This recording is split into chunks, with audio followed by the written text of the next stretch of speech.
এই দেশের জন্য আজ তোমাদের বড় প্রয়োজন, তাই তো শিবির করেছে এই মহৎ আয়োজন।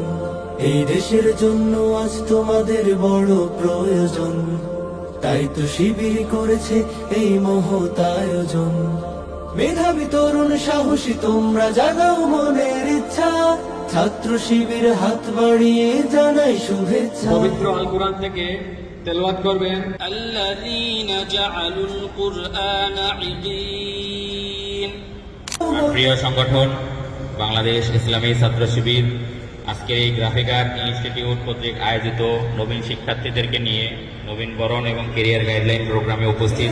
তরুণ সাহসী তোমরা জাগাও মনের ইচ্ছা, ছাত্র শিবির হাত বাড়িয়ে জানাই শুভেচ্ছা, জানাই শুভেচ্ছা, জানাই শুভেচ্ছা, জানাই শুভেচ্ছা, জানাই শুভেচ্ছা। সোনার দেশের পরতে পরতে অসৎ লোকের বাস, দুর্নীতি আর চাঁদাবাজিতে হলো সর্বনাশ। সোনার দেশ কল্যাণে আমাদের যা যা কর্মসূচি দরকার আমরা এই ক্যাম্পাস থেকে আদায় করি, পারবো না?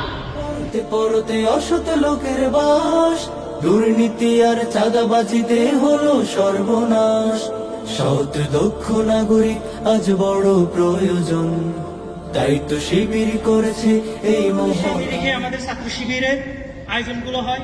ছাত্র শিবির ছেলেদেরকে নৈতিক মূল্যবোধ সৃষ্টি করার জন্যই সর্বদাই সচেষ্ট থাকে। সৎ দক্ষ নাগরিক আজ বড় প্রয়োজন।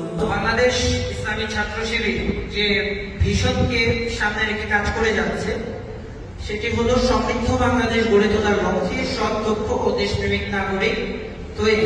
শিবির করেছে এই মহৎ আয়োজন, মেধাবী তরুণ সাহসী তোমরা জাগাও মনের ইচ্ছা, ছাত্র শিবির হাত বাড়িয়ে জানাই শুভেচ্ছা।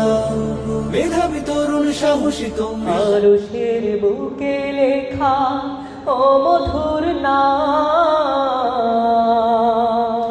মনের ইচ্ছা, ছাত্র শিবির হাত বাড়িয়ে জানাই শুভেচ্ছা, জানাই শুভেচ্ছা। ছাত্র পাবেন না যে কোনো মেয়েকে ইফটিজিং করে, তাহলে আপনি ছাত্র শিবিরকে ইফটিজিং মুক্ত একটা সংগঠন বলতে পারেন? তাহলে যখন অশ্লীলতা থেকে দূরে রাখার জন্য ছাত্র শিবির এই কার্যক্রমগুলো পরিচালনা করছে, আপনি ছাত্র শিবির করে এমন একজন পাবেন না যে ধূমপান করে। তাহলে যে অশ্লীলতার যে জায়গাগুলো আছে, জানাই শুভেচ্ছা, জানাই শুভেচ্ছা, জানাই শুভেচ্ছা। ছাত্র শিবির দিচ্ছে তোমায় মুক্তির ঠিকানা, বিশ্বাসী সুরে এগিয়ে এসো, পিছিয়ে থেকো না। ছাত্র শিবির পদ্মা সেতুতে প্রথমে যেই পরিমাণে টাকা লাগার কথা ছিল, প্রথম ফেজে যে পরিমাণে প্রথমে যেই ইয়েটা দেওয়া হয়েছিল, টাকা লাগবে বাজেটটা দেওয়া হয়েছিল, ফাইনালি 3 বার রিভিশনের মধ্য দিয়ে 3 গুণ টাকা সেটাতে লেগেছে।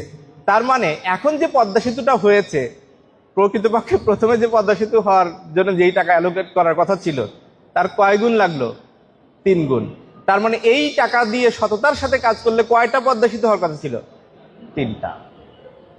সো সততার অভাবের কারণে ওই সমস্যাটা হয়। তা আমাদেরকে প্রিয় ভাই ও বোনেরা, তোমরা দক্ষ হয়ে গড়ে উঠো, একই সাথে সৎ হও। শুভেচ্ছা, জানাই শুভেচ্ছা, জানাই শুভেচ্ছা, জানাই শুভেচ্ছা, জানাই শুভেচ্ছা।